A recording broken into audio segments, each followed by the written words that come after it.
Hey everyone, I'm back today with another update on my free-to-play account. It is now day 24 since I've started. I don't have a lot of updates since the last video I had for you. Most of them are actually about Gnarlhorn. Um, for the weekly quests, I had to beat a dungeon boss 15 times. So I think I needed 7 more after I had gotten the masteries for Tayrell. So now I have the first 2 tiers of masteries for Gnarlhorn. I went ahead and started booking Gnarlhorn a bit. I got lucky and got the -1 cooldown on his A2, -2 cooldown on his A3, and didn't have to spend the 3 skills or tomes for his skill on A1.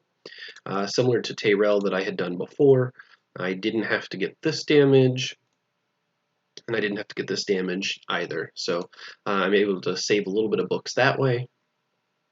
Um, Speaking of Gnarlhorn, tonight I will be, the weekly quest will reset, so I will have the quest to ascend a champion, so I'll get him up to 3 so that his provoke gives him an increased defense.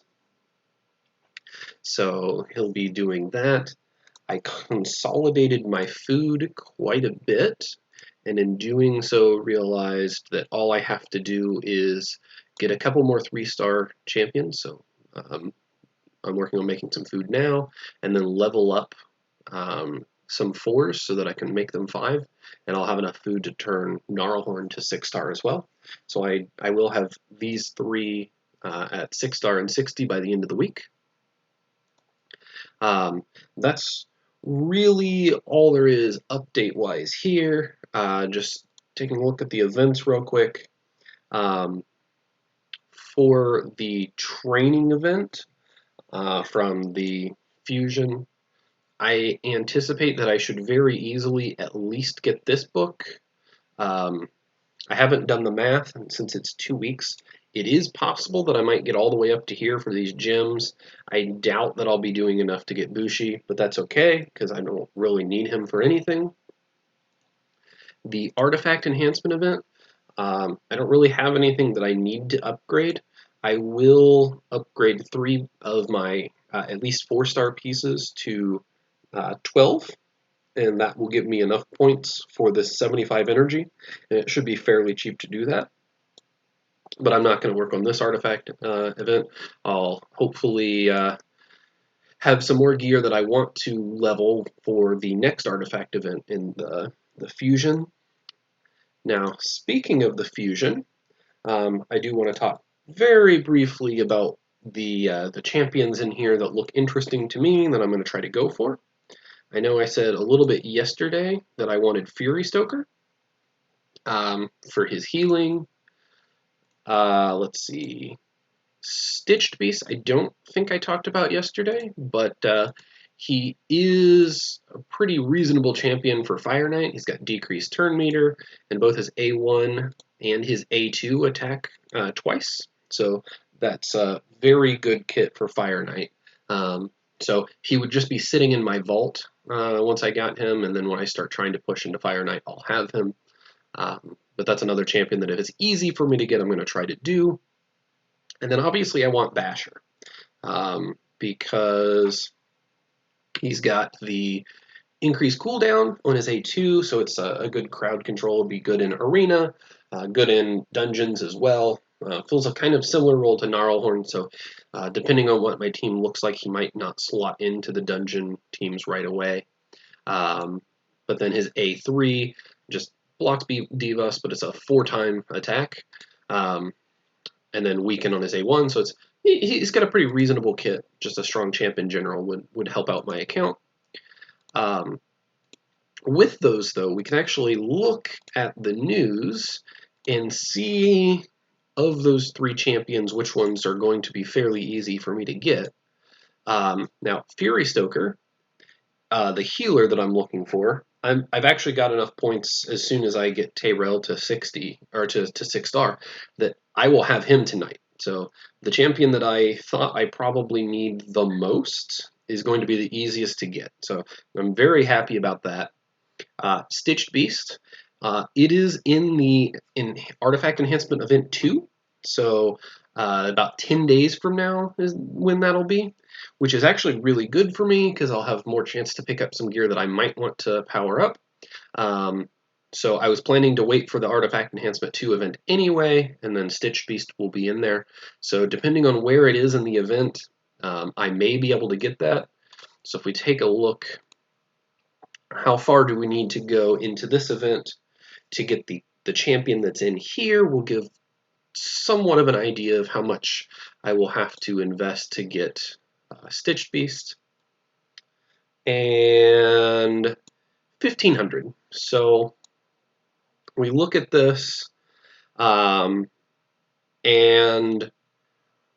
honestly, this won't be too bad. If I can get a couple of 5-star pairs of boots, just getting 2 5-star speed boots to 16 will be a third of the points I need to get the Stitch Beast. So I think it'll be pretty reasonable if he's in the same spot to be able to get him. And then, like I said, the last champion that I wanted to try to get was Basher. And he will unfortunately be a little more difficult. So this weekend, he is available from the Summon Rush. So potentially, the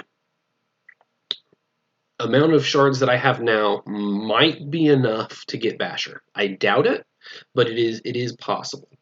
Because I'm sure he's going to be much further in the rewards that I would have to open a lot, probably more than the shards that I have now. The champions for him, I actually already have Fencer, and it was going to be one of my 5-star foods, so it's already leveled to 40, so I can sit on that. Bone Knight and Chopper are going to be from the Dungeon Divers event, so I will be doing either farming for food or trying to work on Dragon anyway, so I will be pushing through the Dungeon Divers event regardless, so I'm not too worried about those two. And then unfortunately, the last champion that we need comes from Champion Chase Tournament the following weekend. So regardless, I will either need Basher or Steadfast Marshal, and I'm going to have to open shards to get points for them. So it is possible that I won't be getting Basher from the Fusion event, because if we take a look at the shards that I have now, I do have 19 Ancients and 2 Voids, so I have some amount of points that I will get from that. From the login bonus, I'll get another Void shard before then, and for the monthly, I will be getting a Sacred and a Void, so I'll have 2 more Voids, another Sacred, and probably 5 or so more Ancients. So I will have a decent number of shards, but it still may not be enough to get Basher this weekend. And then, like I said, the following weekend to hopefully get the champion that I can fuse into Basher. But if it doesn't happen, it doesn't happen.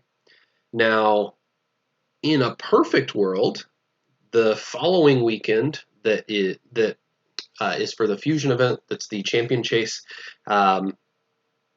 it could be double ancients. Now, I doubt it because we did have to wait quite a bit of time between this most recent 2 times ancients and the one before it.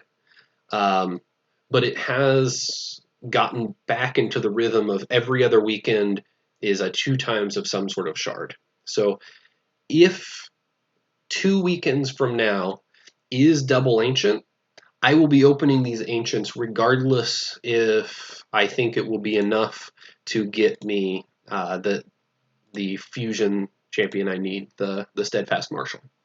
I kind of doubt that it will be 2 times, just because that will they're not really wanting to give us that much more just free stuff, I guess, in general. But if it happens, that would be the perfect time for it to happen for this account. So that's where I'm going from here and looking ahead to the future. Thanks for stopping in to watch this today. I anticipate that my stream tonight is going to be quite long because I'm going to have about 12 or 1300 energy to work with. So if you want to come hang out with me, I'm going to start right around the dailies reset at 7 p.m. Central Time, and that's at twitch.tv/cluelesseconomist. So I look forward to seeing you guys then. Thank you.